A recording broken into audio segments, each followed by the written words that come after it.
స్వామి అన్న పేరు కేవలం సుబ్రహ్మణ్యుడిది.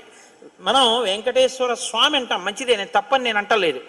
కానీ ఒక్క స్వామి అంటే మాత్రం సుబ్రహ్మణ్యుడే.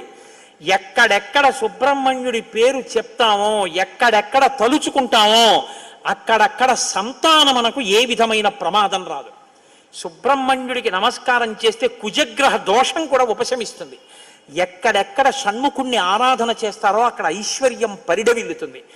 పక్కన ఉన్నటువంటి తమిళ దేశం, ద్రవిడ దేశంలో అంత ఐశ్వర్యం వచ్చింది, అన్ని పరిశ్రమలు వచ్చాయంటే కారణం ఏమిటో తెలుసా అండి? సుబ్రహ్మణ్యారాధన.